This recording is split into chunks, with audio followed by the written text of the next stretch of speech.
So hello guys, welcome back to another special video with a special friend पहुनहुनारी एके काले पाण्डा। So आजको कन्टेन्ट चाहिँ के हो भनेर हजुरले मेरो थम्बनेल हेरेर थाहा पाउनु भइसक्यो होला हैन। सो तपाईले ठीक थाहा पाउनु भयो है। आज चाहिँ मैले अनएक्सपेक्टेड स्यालेरी पाएको छु आको एक हप्ता भित्रमै है। सो माई स्यालेरी इज मेरो स्यालेरी चाहिँ 85.50 पाएको छु। सो यो चाहिँ मेरो अनएक्सपेक्टेड स्यालेरी नै हो भनौँ न। आएको 2 डेज चाहिँ रेस्टै भयो किनकि मेरो ट्रान्जिट चाहिँ 19 घन्टा परेको थियो दुबईमा। अनि त्यो पर्दाखेरि रेस्ट पनि पुगेको थिएन, सुत्न पनि राम्रो सुतेको थिएन हैन। अनि त्यसपछि 2 डेज चाहिँ रेस्ट दिनुभयो। अनि त्यसपछि 3 डेज चाहिँ मेरो ट्रेनिङ भयो। अनि त्यसपछि एक्स्ट्रा भनेको 2 डेज चाहिँ काम गरेको थिएँ मैले।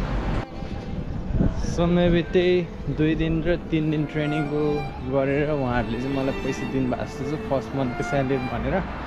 सो अब यो स्यालेरी चाहिँ कहीँ जाँदैन हैन, किनकि अब खानै पर्यो बस्नै पर्यो। त्यसको लागि भयो भने 80 युरो छुटाउनै पर्नेछ किनकि हामी चाहिँ अहिले ग्रुपमा बसिरहेको छौँ 6 जना हैन। एउटै अपार्टमेन्टमा साथीहरू छ, एउटै कम्पनीको तर छुट्टै छुट्टै ब्रान्चको। एकदम हेल्पफुल नै छ र उनीहरूले चाहिँ मन्थली स्यालेरी आएकोबाट चाहिँ 100 युरो चाहिँ आफूले राखेर बाँकी रिमेनिङ चाहिँ घर पठाउने गर्दो रहेछ। अनि त्यसमा चाहिँ 70-80 युरो चाहिँ खानाको लागि छुट्याउने। सो रिमेनिङ 20 युरो चाहिँ एक्स्ट्रा खर्चको लागि भनेर राख्दो रहेछ।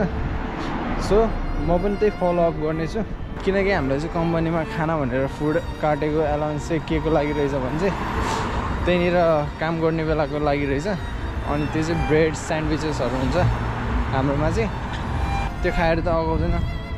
अनि बेलुका घर आएर चाहिँ केही खानै पर्ने हुन्छ हो, त्यसको लागि चाहिँ फुडहरू किन्नको लागि चाहिँ 70 युरो छुटाइरहेको छौँ हामीले। सो ठिक छ, अब फर्स्ट मन्थको स्यालेरी आयो ठिकै भयो किनकि मन्थली स्टार्ट हुने बेलामा मैले 70 युरोस त दिन पाएँ नि त, त्यतिकै बसेर खास त नि त भएन। अनि मेरो 2 दिनको कामको एक्सपिरियन्स चाहिँ कस्तो भयो भने हैन, फर्स्ट दिन चाहिँ थर्सडे परेको थियो। थर्सडे चाहिँ खासै बिजी भएन र फ्राइडे र स्याटरडे एन्ड सन्डे लास्टै बिजी हुँदो रहेछ। फ्राइडेको दिनमा चाहिँ लास्टै बिजी भएको थियो, अलिकति गाह्रो फिल भयो। तर सबैजना राम्रै थियो, नेपालीहरू पनि थियो, उनीहरूले चाहिँ धेरै नै सपोर्ट गर्यो। सो उनीहरूले सपोर्ट गरेको देखेर मलाई नै अलिकति आँट आयो होइन गर्नुको लागि। एन्ड जसो तसो फ्राइडेको दिन कटाएँ र आज स्याटरडे छ। स्याटरडे म कामको लागि जाँदैछु, कस्तो के हुन्छ म हेर्नेछु। आज पनि लास्टै बिजी हुन्छ भनेको छ। सो हेरौँ गएर के कस्तो हुन्छ। यसो यहाँ कम्पनीमा काम पनि खासै गाह्रो छैन होइन, नेपालको भन्दा त धेरै नै सजिलो छ किनभने नेपालमा त हामीले अलराउन्डरै गर्नुपर्थ्यो एज अ बारिस्टा भइसकेपछि होइन।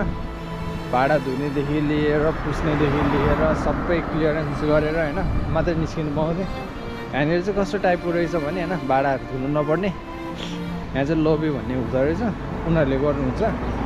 सो हाम्रो काम चाहिँ के रहेछ भने होइन, अर्डरहरू बनाउने र सामानहरू सकेको स्टकहरू के छ होइन त्यो हेर्ने, लिएर आउने, राख्ने, त्यो मात्रै हुँदो रहेछ। बाँकी रिमेनिङ कामहरू चाहिँ सबै अरूले नै गरिदिन्छ। अलिकति फाइदा चाहिँ के छ भने त्यसमै छ किनकि हामीले धेरै खटेर गर्नु पर्दैन, हाम्रो दिमाग चाहिँ एउटा कुरामा मात्रै फोकस लाउनु पर्ने हुन्छ यहाँ चाहिँ, अर्डरमा मात्रै। सरू कम्पनी हेरी चाहिँ यहाँ कम्पनीमा चाहिँ त्यही अलिकति एडभान्टेज के छ भने फिजिकल्ली चाहिँ गाह्रो हुँदैन, मेन्टल्ली चाहिँ अलिकति स्ट्रङ हुनुपर्छ, त्यति मात्रै छ। फेरि यताहरूको इन्भाइरोमेन्ट चाहिँ फेरि छुट्टै क्या है, हाम्रो विदेशीहरू भनेर विदेशीहरू नै हुन्छ क्या, सबजना आफ्नै पारामा चिलमा छ होइन, यो गऱ्यो त्यो गऱ्यो।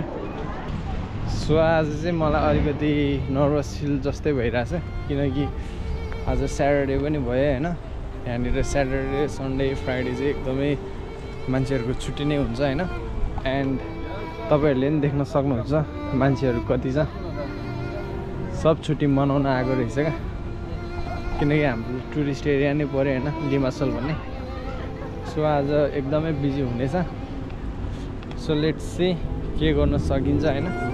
एन्ड प्लस यो भनेको त कामको कुरा होइन, तर मैले फिल गरेको चाहिँ क्या जति मैले 1 विकमा कमाएँ नि त्यति त मैले होइन 1 महिना नेपालमा पुरै मेहनतले काम गर्दाखेरि पनि पाउँदैन थिएँ क्या। सो सबैलाई मैले विदेशै आऊ यति कमाउँछ भनेर भन्नु त खोजेँ होइन।